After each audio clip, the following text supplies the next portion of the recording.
Hola, xiques i xics! Anem a veure avui magnituds inversament proporcionals. I abans de veure la definició, vaig a veure uns quants exemples. Mira, imagina que estàs en casa, que tens xutxes per als 4 que sou de família per a veure una pel·lícula. Però a ta mare si li ocorrís que vinguen els 4 veïns. Claro, tu havies pensat repartir les xutxes entre els 4 i bueno, però si ara venen els altres 4, ja som 8 persones per a repartir les xutxes. Si abans te tocava una quantitat, ara què te tocarà si les repartim entre els 8? La meitat de xutxes, clar. Si abans éreu 4 i després sou el doble, me tocarà la meitat de xutxes. Bueno, doncs, aquestes dos magnituds són inversament proporcionals, perquè ara que tenim el doble persones, me toca la meitat. Una ha pujat i l'altra ha baixat. En quina proporció? En la mateixa. Al doble d'una, la meitat de l'altra. Anem a veure un segon exemple. Imagina que tens una aixeta oberta amb un cabal d'aigua de 10 litres per minut. Tu l'has oberta per a que caiga aquesta quantitat d'aigua. I ompli un dipòsit en 4 hores. Molt bé. Què passa si jo poguera obrir-la un poquet més i caiguera, per exemple, el doble de litres per minut? Tu què penses? Que se tardaria més temps o menys temps en omplir el dipòsit? Se tardaria menys temps, claro. Si va més ràpid, cau més aigua, tardarà menys temps. En quina proporció? Si és el doble d'aigua, està clar que tardarà la meitat de temps. Molt bé, són dos magnituds inversament proporcionals. Anem a veure l'últim exemple. Imagina que jo vaig al treball en bici a una velocitat mitjana de 20 km per hora. I tarde 30 minuts. Si jo anara en moto al doble de velocitat a 40 km per hora, fixa't, quant de temps tardaré en arribar al treball? Efectivament, la meitat. Si vaig al doble de velocitat, vaig més ràpid, doncs tardaré menys temps. Quant de temps? Doncs en la mateixa proporció. Si és el doble de velocitat, tardaré la meitat de temps. En lloc de 30 seran 15 minuts. Molt bé. Però i si en lloc de ser 40 jo vaig en cotxe a 60 km per hora? Ja no és el doble. Ara què és? Ara és el triple. Ara és el triple de velocitat. Efectivament, si vaig al triple de velocitat, en quina proporció he de treballar això del temps? Claro, si se multiplica per 3, el temps quedarà dividit per 3. 30 entre 3, 10 minuts, efectivament. La velocitat en quilòmetres hora i el temps en minuts que jo tardo en arribar al treball, que és sempre la mateixa distància, són dos magnituds inversament proporcionals, perquè al doble d'una li correspon la meitat de l'altra. Al triple d'una li correspon la tercera part de l'altra.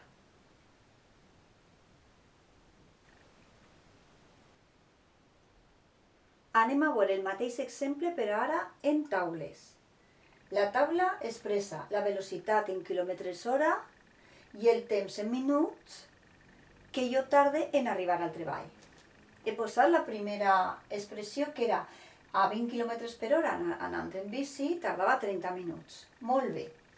Si jo vaig al doble de velocitat, com calcule el temps que tarde? Dividint entre 2, efectivament. Seria 15 minuts. Si tarde, si agarre el triple de velocitat, per exemple anant en cotxe, jo he de dividir entre 3, que són 10. Bé, i això és el que hem deduït en l'exemple. Bé, se treballa exactament igual en la taula. Si tu saps que dos magnituds són inversament proporcionals, se treballa igual. Recorda que per a saber-lo tu has d'imaginar-te. Si tinc el doble d'una, tindré la meitat de l'altra. Si la resposta és afirmativa, seran magnituds inversament proporcionals i les treballarem d'aquesta manera. Bueno, imagina que ara tinc dos números més. Anem a completar-la. Què passa ara? Per a 10 km per hora, quant de temps tardaré? des de luego és molt menys velocitat, així que tardaré més temps. Quant? Bueno, pues ara el que he de fer és, en este cas, en lloc de multiplicar, he de dividir per obtindre este 10. Si dividim per 2, què passarà a la velocitat? El temps se multiplicarà per 2. Si dividim entre 2, la magnitud de baix s'ha de multiplicar per 2, sempre en la mateixa proporció. Si una puja, l'altra baixa, o si una baixa, l'altra puja en la mateixa proporció. Multiplicar per 2, dividir per 2. Dividir per 2, multiplicar per 2. Vale, pues en este cas seria 30 per 2, 60. Tardaria 60 minuts. Val? I ara per últim, imagina que jo tinc molta pressa i vull arribar en 5 minuts només. Què tindria que fer? Vale, per arribar en 5 minuts, jo he de dividir per quina quantitat? Per quina quantitat de dividir 30 perquè me doni 5? Bueno, doncs és fer la mateixa divisió. 30 entre 5, 6. Així que he de dividir entre 6 per a que me doni 5. Doncs tindré la de dalt que multiplicar per 6 per averiguar quina és la velocitat que jo he d'utilitzar per arribar en 5 minuts. 6 per 20, 120. Bueno, esta és la resposta, però no és molt adequada la velocitat, d'acord? Molt bé.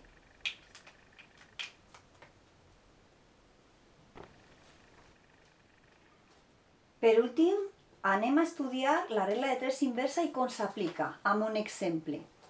Un ramader té pinso per alimentar 80 vaques durant 15 dies. Si compra 20 vaques més, per a quant de temps tindrà pinso? Anem a veure. Quines són les magnituds de les quals estem parlant? Estem parlant de vaques. Estem parlant de temps, en dies. Molt bé. I m'està dient que té prou pinso per alimentar-les. Ara resulta que compra 20 vaques més. Ara tindrà més animals. El pinso és el mateix. Clar, si té més animals, tindrà per al mateix temps? No. Tinc més vaques que alimentar, tindré per a menys temps. Vale. Si tinc el doble de vaques, per a quant temps tindré aquesta quantitat de pinso? Si tinc el doble de vaques, tindria per a la meitat de temps. Per tant, són magnituds inversament proporcionals. Això és el primer que heu de veure. Heu d'estudiar. Al doble d'una li correspon el doble, seria proporcionalitat directa. Al doble d'una li correspon la meitat, seria proporcionalitat inversa. Al doble una li toca una altra cosa, ja no és proporcionalitat. Val? Molt bé. Continuem. Té pinso per alimentar 80 vaques. Les vaques és una magnitud, perquè pots comptar-les. Durant 15 dies. Esta és l'altra magnitud. La magnitud són dies? No, dies és la unitat. La magnitud és el temps. Temps que li durarà el pinso. I està en dies. La informació que m'han donat és que per a 80 vaques tindré pinso prou per a 15 dies. D'acord? Aquestes són les dues magnituds i la relació que m'han donat. En dos casos s'ha d'escriure que no és el mateix la directa que la inversa. D'acord? Molt bé.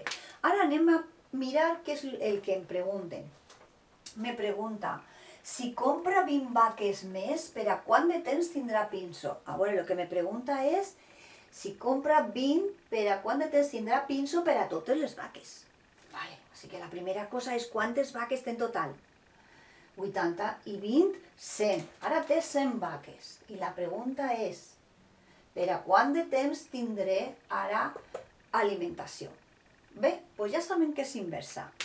La primera és que l'estructura de regla de 3 la tenim amb unitats, magnituds, unitats, la regla de 3 amb les fletxes i així, superimportant col·locar si és directa o inversa. En aquest cas és inversa.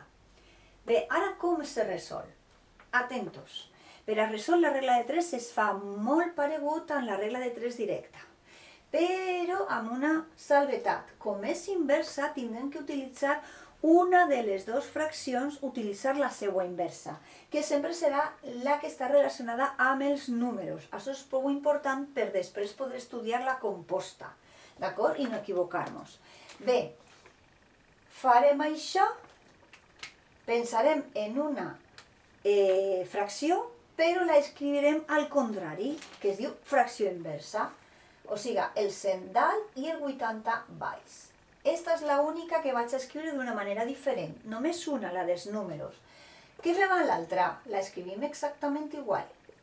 I què posem enmig? L'igual, igual que estava dalt. I ara ja tenim una expressió que sabem resoldre perfectament. Tenim una igualtat de fraccions on tenim que hallar la x. Com s'halla la x? Productes creuats. X és igual al producte creuat, 80 per 15, i el número que sobra sempre dividint. Això ho fem en la calculadora i obtenim 12. I hem acabat? No, ara cal ficar la resposta. En tots els problemes sempre cal ficar la solució a una frase amb subjecte, verb i predicat. Vale, doncs quina serà la resposta? El ramader tindrà pinso per a quant de temps? 12. 12 què? 12 dies. Subjecte, verb i predicat. I unitat.